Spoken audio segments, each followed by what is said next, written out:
Dr. Kim, the protagonist of Omniscience Ruler's Viewpoint, is pretty damn strong in both the conventional and universe-specific, non-conventional sense. He is ranked the #1 strongest incarnation in Soul as of the end of that specific arc with Nirvana and Salvation Church. But why? Why is Dokja so strong? Well, he is physically strong. His stats are stupid high because he's got loads of coins, so he's able to max them. I'm pretty sure at that point his stats were at the cap for the scenario, or they might have been a few scenarios prior. But still, makes him strong, especially in comparison to people that might not have as wealthy of a supporting constellation that cannot provide them as many coins as Dokja has to raise their stats. He's also got really good gear. You know, the sword he has that he got from Peaceland, the sword he had before that. You know the one I'm on about, the one that you can apply an ether affix to make any attribute. You know, pretty good stuff. He's got the jacket that he has in white, that's the same as Jinhyukyu's, which is really good.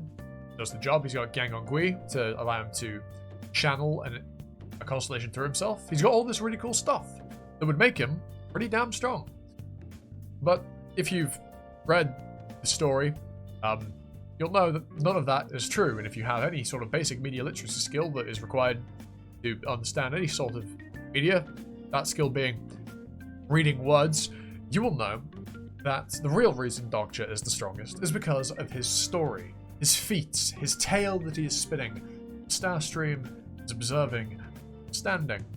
And well, understanding might be a different thing. Don't know that Dokja knows the future, kind of, but not really. He doesn't know the future, as in future, but he knows an outline of things that will happen, possibly. Obviously, there was going to be. But that's not what we're talking about. It's his story, and this has been, I mean, it's explicitly stated. That's why he's the strongest, is because of his story, and everybody should know this. But what about his story makes him strong? Well, it's interesting. I mean, you've read it. That's proof enough that his story is valuable, because you're reading it. You, if you're watching this video, you have probably read Dokja's story. You have read ORV. You have read the story of Dr. Kim. That is what makes him powerful. People like his story. People are paying attention to his story. His story has value and weight, and we, the readers, are proof of that. We might not be constellations within the world, but we are indicative proof that Dokja's story is entertaining and is worth people's time and people's money. Crazy shit, huh?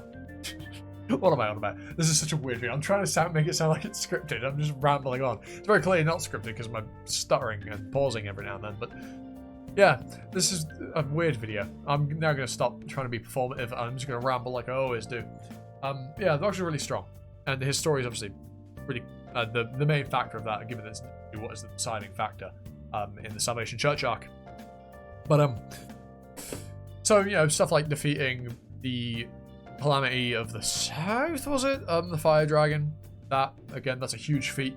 He did that not quite single-handedly, but, you know, he was the biggest contributor. He defeated the Calamity of Questions. Did he? Was that Jinhyukyu? I think it was him. Yes, he used a bookmark for the Immunta. Yeah, that's...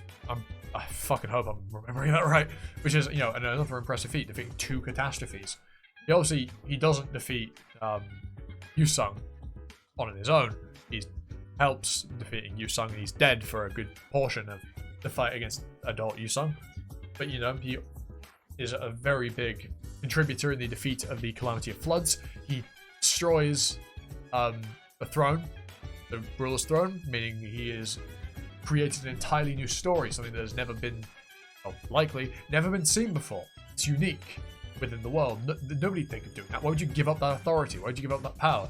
Well, it's because Dokja knows why you would give up that power, because it's the double-edged sword.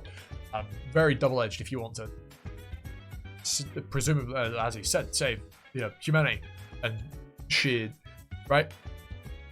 And also, Dokja's knowledge, his wisdom, his understanding of the story in the world is definitely, I'd say, playing a pretty major factor in why his story is valuable. Because there's this intrigue of, ooh, he always seems to know what to do. What? How? Does he know the future? Is he telling the truth about saying you can see the future? Or is it something else? Let's follow this guy. You know what I'm saying? You know what I'm saying. You've read the fucking webtoon. Of course you know what I'm saying. You wouldn't be watching this video if you hadn't. God, what am I doing?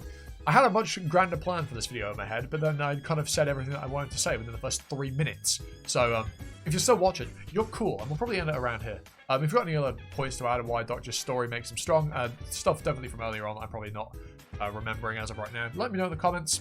Other stuff you'd like to hear me talk about in ORV that should be talked about, not this, you know, blatantly obvious bollocks that I've just decided to talk about because I need something to record. But yeah, let me know.